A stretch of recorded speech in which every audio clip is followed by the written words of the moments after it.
Um dia na história com Carlos Bastos. Mr. Gorbachev, tear down this wall. I have a dream. Aqui, posto de comando do movimento das Forças Armadas. É fazer a conta.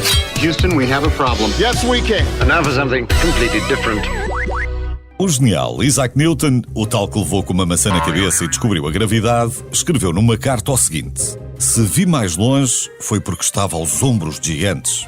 Ou seja, desde o tempo das cavernas, passando pela antiguidade clássica e até aos nossos dias, estamos sempre a acumular conhecimento. E porque os clássicos são importantes, hoje vamos recordar algumas expressões que surgiram há muito tempo, mas que continuam por aí, e atuais. Começamos com o nó górdio. A história desse nó remonta ao século VIII a.C.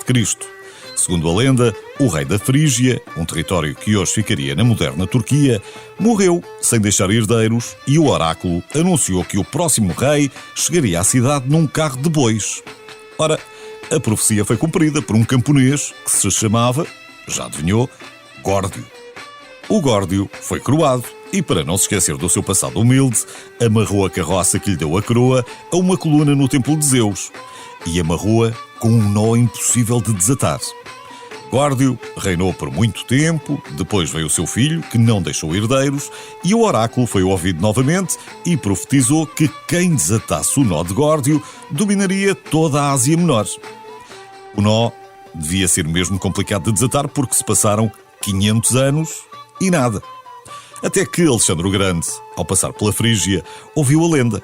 Foi até ao templo de Zeus e, depois de muito tempo a estudar o trabalho de Górdio, sacou da espada e cortou o nó. Lenda ou não, o facto é que Alexandre se tornou o senhor de toda a Ásia Menor poucos anos depois. E é daí que deriva a expressão cortar o nó górdio, que significa resolver um problema complexo de maneira simples e eficaz. Anos depois, os vastos territórios de Alexandre foram divididos pelos seus generais e um deles ficava em Itália. 300 anos antes de Cristo, o domínio romano ainda estava pouco consolidado em Itália.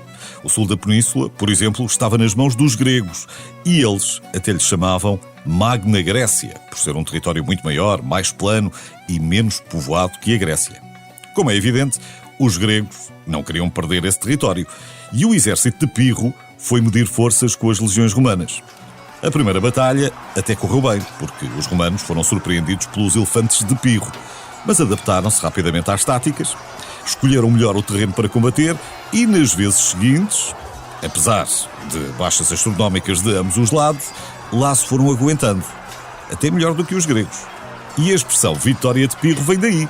Reza a lenda que, ao receber os parabéns de um soldado, o general terá dito: bem, mais uma vitória destas e volto para casa sozinho.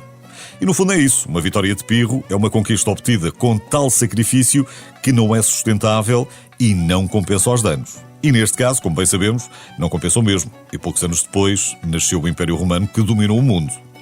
E já que falamos dos romanos, vale a pena recordar outra expressão que ainda hoje usamos e que vem desse tempo: o erro crasso, ou seja, uma falha grosseira de planeamento com consequências trágicas.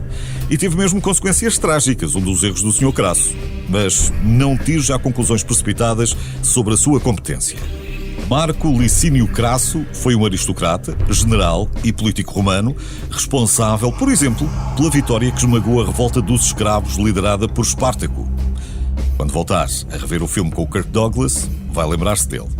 Só que mais tarde, a campanha contra os partos, apesar da enorme superioridade numérica do seu exército, sofreu uma derrota estrondosa na Batalha de Carras, em 53 a.C., em função de uma série de falhas táticas grosseiras.